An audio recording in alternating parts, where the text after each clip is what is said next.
The Spin-Off Podcast Network. Ready to rediscover the joys of cycling? With over 300 kilometres of cycle paths across Tāmaki Makaurau, jumping on your bike and going for a ride is such a fun way to discover the city from a different perspective. Cycling is getting more and more popular across Auckland, so now's a great time to join the hype and give cycling a go. Head to at.govt/cycling to find your nearest cycleway today.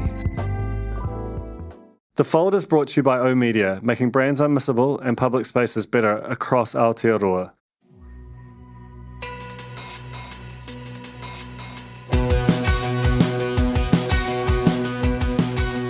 Nau mai, hoki mai kia The Fold, e mihi nei ko Duncan Greive tōku ingoa. Welcome to The Fold. This is the latest in my little creator mini-series on the people who make the stuff rather than the people who run the businesses. This week I have got the whole in-house editorial team of Metro magazine, which is the editor, Henry Oliver, ex-The Spin-Off, food editor, Jean Teng, who's also contributed to The Spin-Off, and art director, Kelvin Soh. Metro is I've got a strong attachment to that magazine. It was founded in the 80s by Warwick Roger, one of the real lions of publishing, particularly magazine publishing in New Zealand. It was one of the first places that really great kind of modern long-form feature writing was published. It had, as was documented last week on Gossip Week, Felicity Ferret, this iconic, super sharp-tongued gossip column. It also really felt like it was a magazine for rich white Auckland for quite some years, and that's kind of what's interesting in some ways about the new regime is that it has a different emphasis and lens, and you see that particularly in the schools issue, which is, as Henry points out, it's a real tentpole issue. It's important to it economically, but they're trying to do it differently at the moment. So my own relationship with Metro began when Simon Wilson was editing it, who's now an Auckland writer at the Herald. I did a lot of my early long form there, and I think Simon was quite a transformative editor in terms of kind of rejuvenating a magazine that had started to drift. And I think that the sort of revival of and the changing of Metro began under him. Basically, the magazine was part of the Bauer stable and fell apart and was shut down a little over a year ago and was bought by Simon Chesterman, who is a good friend of mine, full disclosure, and someone who is a designer and an art director, as well as a founder of a tech company that was sold to Sky. But you get the idea. The fundamental thing that does to the publication, and I talked to Kelvin, the art director, about this extensively, is that most publications are they are either run by or edited by people who've come out of journalism. And the new Metro is particularly notable for the way that it treats imagery and the way that it uses space and the way that it uses type and all those design elements. It's just unbelievably beautiful to look at. And as a result, they're publishing less issues, but they're really taking care of them. The writing is fantastic, as it has been for some time under multiple editors, but I think it's the design that's created a real lift in recent times, and the photography too. So it's really worth a look, and I found this a really interesting discussion with the three of them about how you go about rebirthing a magazine, how you think about what it is as a product, and think about what the relationship between that product and its audience is, which I think we can sometimes forget to do as publishers. It's a great chat and a great issue, and I strongly recommend you look it up. The Fold is proudly supported by Vodafone. Vodafone is the network technology that underpins the Spin-Off. All our podcasts, all our 4K video files, when we jump into remote working, everything has to go smooth and be ultra fast, and that's what happens with Vodafone. If you are procuring the internet for your business, you should use Vodafone. We do, and it's a good time. Find out more at vodafone.co.nz. This is the Metro editorial and design team on The Fold. Kia ora koutou katoa and welcome, Metro, to the fold. Kia ora. Hello. Hello. So I've got Jean Teng, Kelvin Soh and Henry Oliver, respectively food editor, art director and editor of the new, I'm just going to be honest and say it, improved Metro magazine, freshly independent and with issue 3 having dropped yesterday, and I'm super excited to have you all here. I want to just drop right into it with a question that's probably mainly for you, Henry. The schools issue is the one that's just come out, and I feel like historically this has been one that's had low-level, sometimes even mid-level grumbling about it due to the fact that it was ranking schools, which just a notoriously tense process, and it feels like you've tried to do an end run around that this time around. Just talk about what schools has been and what it's becoming for Metro. Well, what it's been kind of like one of the traditional, and to use a real managerial phrase, kind of tentpole issues of the Metro year. It used to be very much like a ranking of like these are the best schools. It was quite an intense sort of annual event. Schools took it really seriously. We had, there's stories of principals turning up, yelling at the front desk, etc. I think over the years it's sort of changed and become less of a sort of competitive ranking and more of a sort of evaluation. With that said, we have kind of now started to do these like top 10 performers in different subject areas, which kind of includes a little bit of that ranking kind of vibe, but without going like, here is the best school, here is the top schools, because there's so much that makes a good school. But what we are doing is, yes, it gets, it still gets grumbles. I think it'll always get grumbles. It's fine that lots of people aren't interested in it. We try and make the magazine in a way that it doesn't dominate the issue. So, like, if you're not one of those people who's interested, there's a lot there for you. But it is also there are a lot of people around Auckland where it's the only issue of Metro they buy in a year, and we kind of understand that, want to serve those people, but also serve our regular readers. So, yeah, it's a mixed bag. And I mean, we just think, how can we do this interestingly? What can we put around it that's interesting? How can we present it in an interesting way? And really, what we're doing is making publicly available data more accessible for people. So, yeah, you may not be interested in it. That's fine. But if you want to know which schools are getting the best results in mathematics, in te reo, in English, in physical education, this is a way you can find out without going to the ministry yourself. And it's not it's not comparable, I think, to our restaurant of the year or. And it's not presented that way, and it's not meant to serve that function either, I think. Kelvin, I feel like you have done quite an amazing job in terms of like changing the feel of the way that that's presented. There's the whole thing is just an enormous book. It must be one of the biggest magazines ever manufactured in this country. And the school section, you're right, it doesn't dominate it, but it might also be the longest total page count of schools coverage, just because it's a big chunk of a 250-page book. It feels like both the photography and the data side have been emphasised and just given a sort of a space and breathing room that they maybe haven't had historically. Do you want to just talk about what you were trying to achieve with that there and what the magazine form allows you to do that others don't?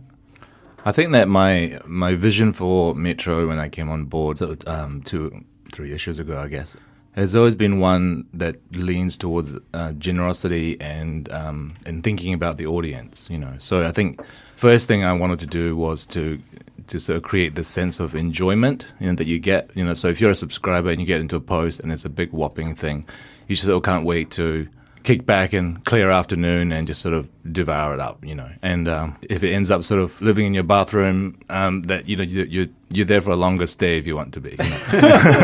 And so I think just being really generous and pacing it out so that it didn't seem too crammed, because I think that sort of feeling of a newsletter where you've only got so much real estate to tell a story, and you're putting text next to images and you just sort of sardine them together. But I think having them paced out and actually having very clear intent in terms of how I want the photography to be, it's a real joy, to be honest. So with the schools issue, for example, the thought of coming up with art direction for something that they've done every year, and every idea has already been explored. So that was the thing that made it challenging. For this issue, in some ways, we played two ideas. One is a view of schools when they're empty, and it's not one that we're used to seeing. And actually getting a friend of mine who is an architectural photographer, one who would shoot beautiful mid-century homes and stuff, and to sort of aim that lens and that instinct towards schools, and to see what comes out of it,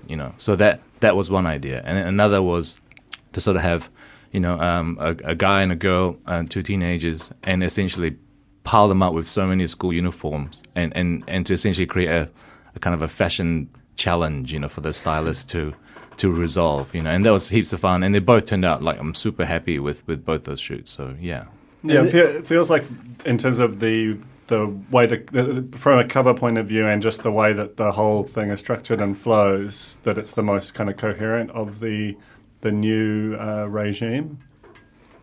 I think that it's magazines, like the pace of working is so fast that I feel like, I guess, I don't know, I can only liken it to like sitcoms in their season 1 or something, like where you can see that it's not quite there yet, but you can see the what they're reaching for, and I feel like the first 2 issues has that, and I feel like this one, I feel like, okay, it's starting to take shape, and I'm feeling. Season 2. Yeah, are we at season 2 yet? I think we're at season 2. I think I still feel like we're in season 1, but we're finding a bit more stride, and finding our stride with it, and so I think and you do it in full view of people, and you're literally kind of working on the plane as it's in the air, so. Yeah, you're always sort of trying to become the magazine you want to be. That's. And it's an inherently unfinished project, and also one that you get to do all over again in a few weeks, a month's time, which it's a beautiful thing. Jean, the big food feature in this one is cafes, which I feel like both the lens you bring and just what is happening to cafe culture is at quite an interesting point. When you go through a big process like that, where you have to scrutinise the whole thing, what did you sort of discover? Well, I think the way that cafes operate now, it's when you think of cafes traditionally, you think of, oh, there's a menu, oh, there's a cabinet, oh, there's a coffee bar, but cafes can be so many things to so many people. And like the thing that I think about a lot is that I don't actually go into cafes, sit down, order a meal very often, which is why the cafe list is maybe different from the last couple of years or the last few years. Because I go to cafes and I just want to like have a good time. And I think that's how the cafe list has changed and how cafes have changed, or the top 50 cafes list in particular in Metro. Are there any on this year's that are sort of new and feel like they're showing, or exemplifying that trend away from being predominantly a place of kind of food, where the food or the coffee is the hero, to where the sort of atmosphere and what it unlocks in you is the thing?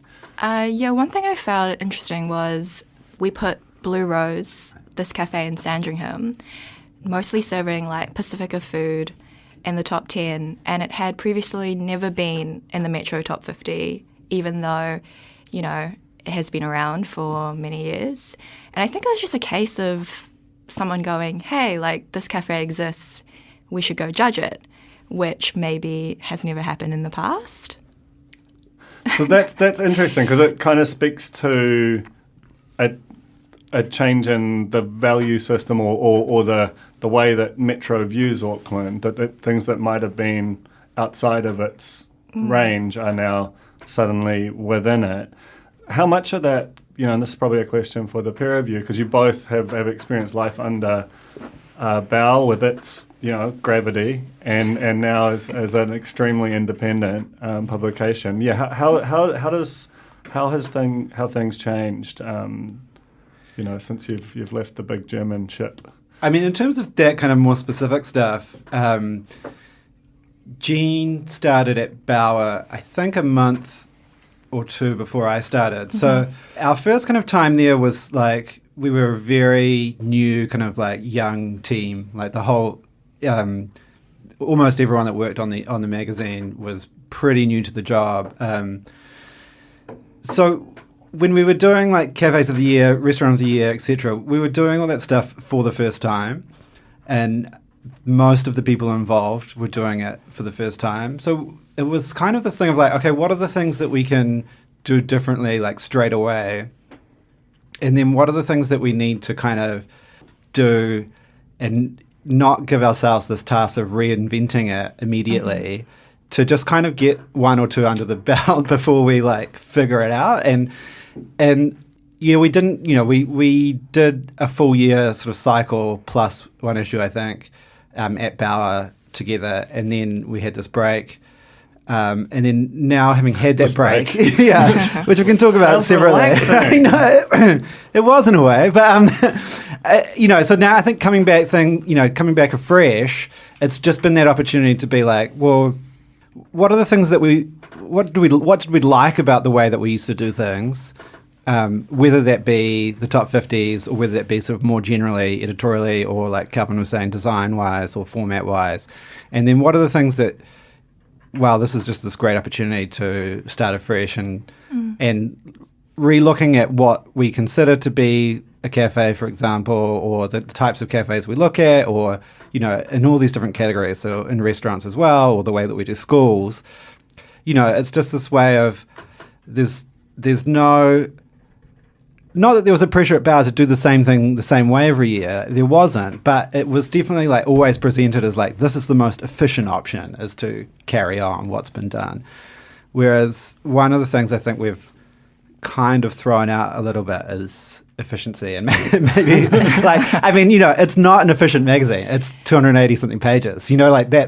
That's not efficiency. Like, you could present that information in much fewer pages if you wanted to, and it would be much cheaper for us, and etc. But like Kelvin was saying, like being generous, like, and having it be this experience, like that's kind of that generosity and that experiential way of thinking about it, I think flows into the way that we make everything in the magazine, including now the top 50s. And so yeah, it just feels like we've got the benefit of like the dual benefit of a blank slate, but also this history to draw on. It's like best of both worlds.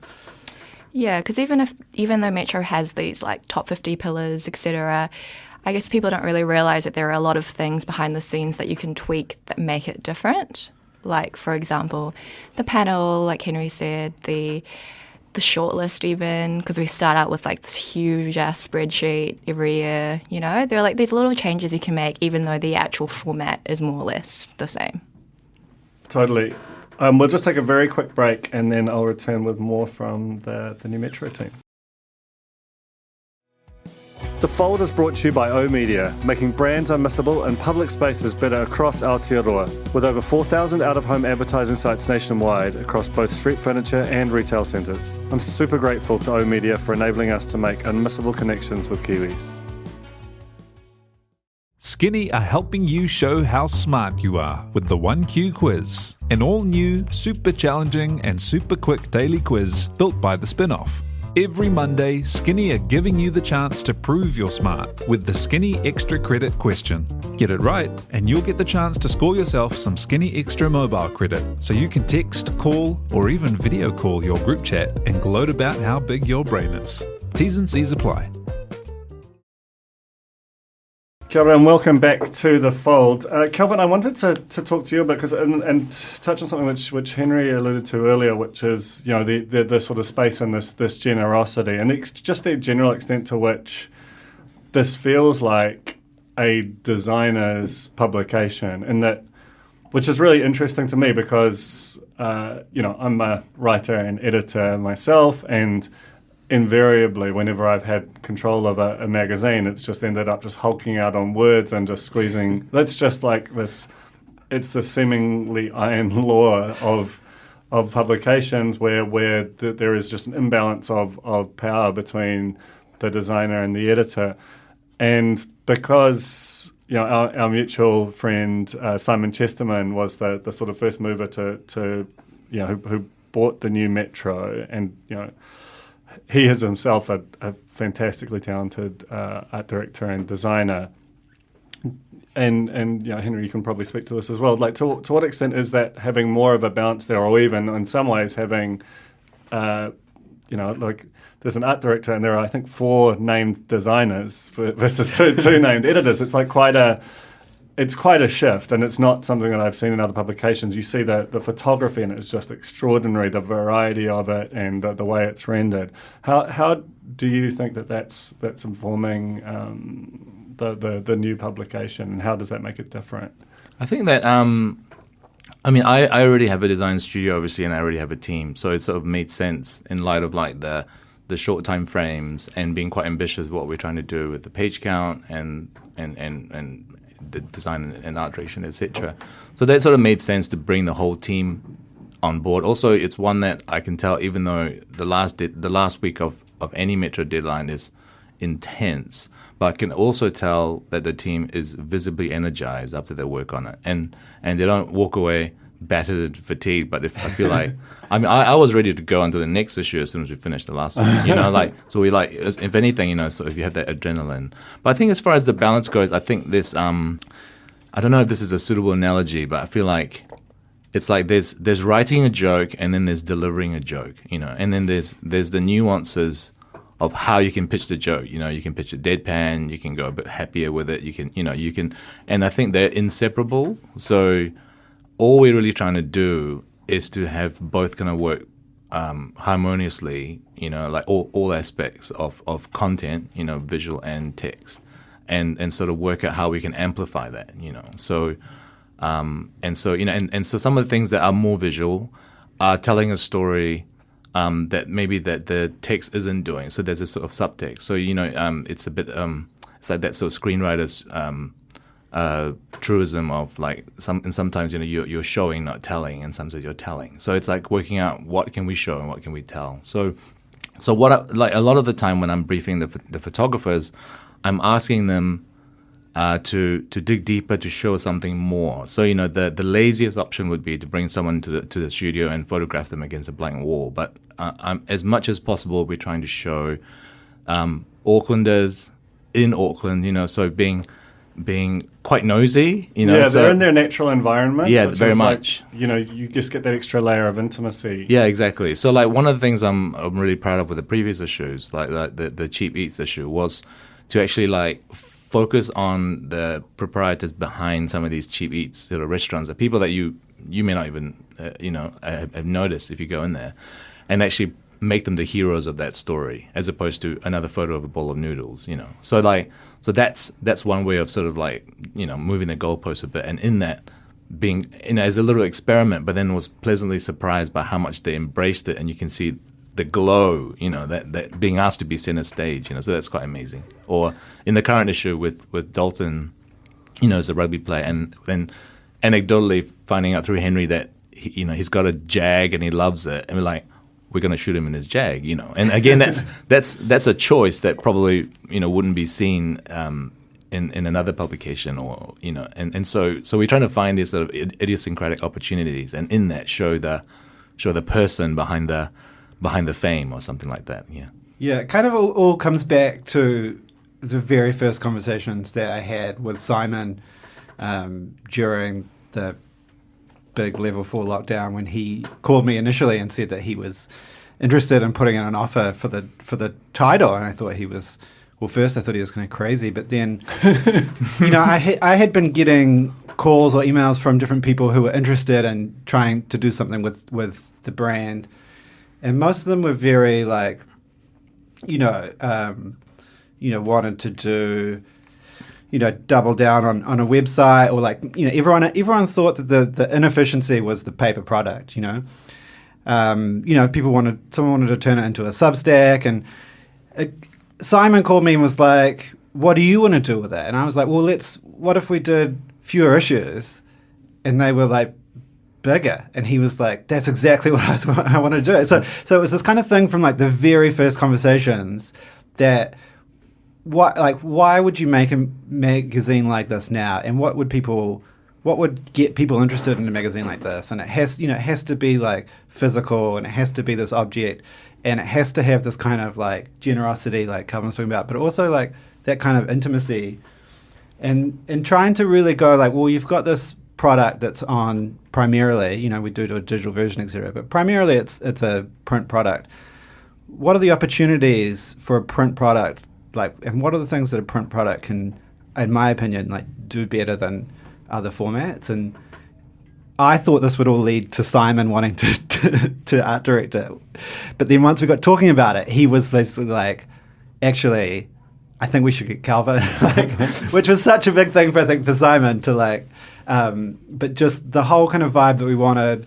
And then when we talked to Kelvin, he kind of came to it from this real like product point of view, like, what does a magazine do as a product, rather than like, oh, you've got this magazine, what do you want to, what do you want to fill it up kind of yeah, thing? like it's not just like what should the magazine kind of look like, it's what do you want the magazine as a product to do. And I think what Kelvin was talking about is having this thing that you can feel like you can kind of luxuriate in, was just kind of like, I think it's a perfect fit with the way that we wanted it to look, but also feel.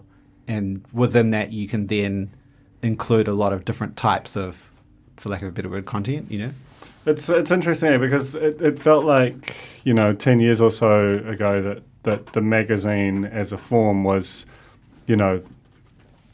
just done. And that people were just going to sort of let it fade out. And, speaking as like just a rampant fan of it, like got home yesterday and there was New Wired, New Business Week, New Economist. It was just a nice day. Great mail day. And, all of those publications, plus, The Atlantic, there's just a whole bunch which have just been done amazing things with design and with story form and with, the way that they integrate with digital, and just it feels like there's been this, huge burst of life into the genre.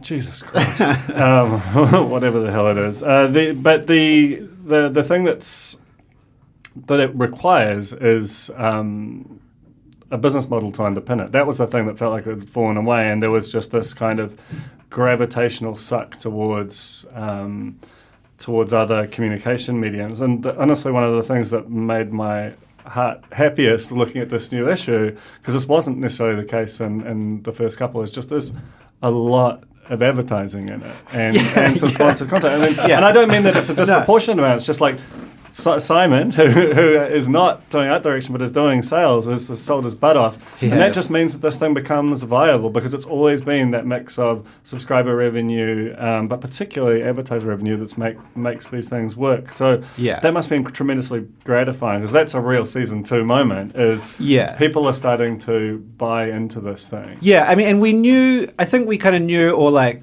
assumed, maybe naively, but that on return, we would get a lot of support for the first issue. So we're like, okay, well we know that we'll get, there'll be a lot of positivity around a relaunch, and that like from a sort of consumer side, people will buy it, but we'll get advertising support.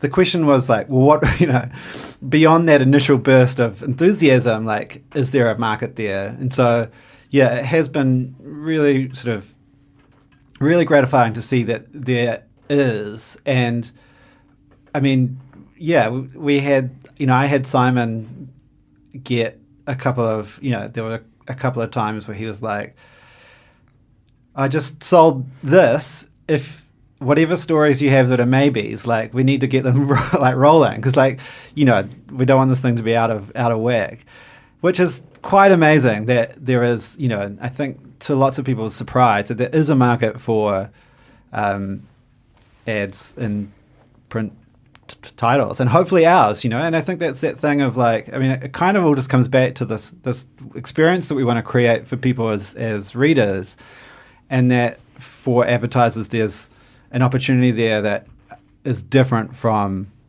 other mediums, which I think, is there for, like, in some cases different clients, or in some cases just a different opportunity for clients that, sure, they've got a very broad portfolio of outlets or whatever, but and we do this quite specific thing for, and create a kind of quite a specific environment in which to showcase their goods and services. Totally. We're almost out of time, but I can't let this thing end without asking Jean about Metro Eats, which is one of my favourite newsletters in the world, and this is like now I think at least the third time that I've fanned out over it. But Metro Eats is a weekly newsletter. I strongly urge you to subscribe to it, and it basically just, if you live in Auckland and you eat, which I'm assuming some of our listeners do, it's just the best way to kind of stay on top of new things. It's the anti kind of denizen culture of, just here's everything in the hopes that we might extract some revenue out of it. It feels deeply personal. Even when it does do like collaborations, the interviews are really interesting. It's nicely formatted. It's got that perfect newsletter sort of plugged into someone's specific id. I love it as a product. Jean, tell me what you are doing with Metro Eats. Metro Eats is basically just me sitting at my computer on Thursday,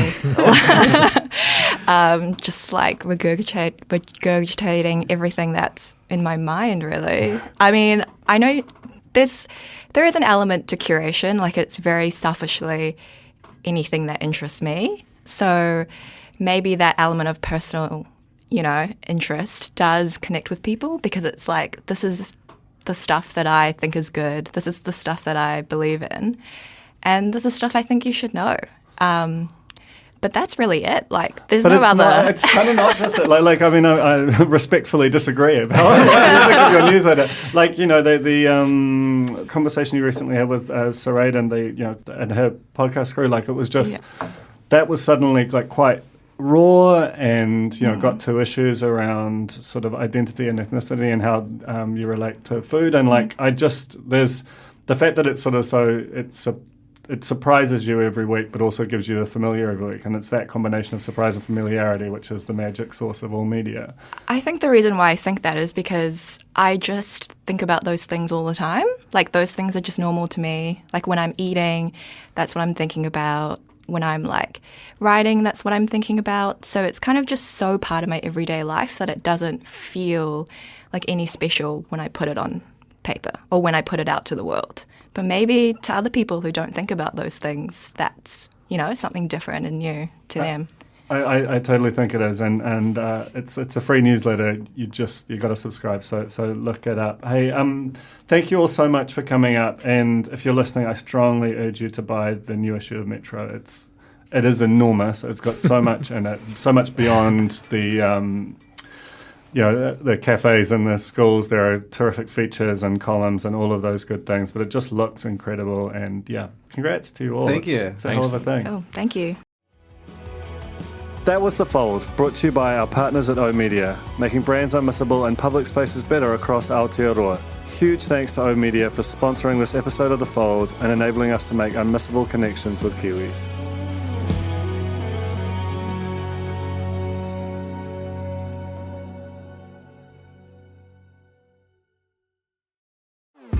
Talofa Lover. I'm Madeline Chapman, editor at The Spinoff. If you have the means, consider supporting our high-quality journalism by becoming a Spinoff member. Sign up now at thespinoff.co.nz/donate. The Spinoff Podcast Network.